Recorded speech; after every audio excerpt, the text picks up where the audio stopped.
Ассаламу алейкум. Туғандар амансарбы? Бүгін число 17 сентябрь 2024 жыл. Достар, бүгін курс қандай болып қалды? Бірден лайк, комментарий жазып қойыңыздар. Ушул каналға сөзсіз қатталып, достар менен бөлішіп бойырса. Банк, Азия банкта рубль болса 0,920 екен, достар. Ал эми доллар 84.30. Достар, комментарийге рубль алға деп жазып қойыңыздар. Жақшы ниет, жарым ырыс бойырса. Түшкө чейинки курс, достар. Админкаларда қандай болып қалды? Админкаларда 0,915 екен рубль.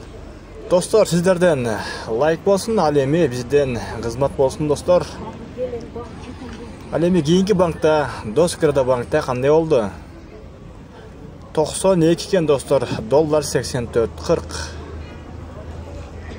Баарыңыздардын тапкан акчаңыздарга берекелүү болсун. Барыңыздар сак саламатта калыңыздар. Алла разы болсун.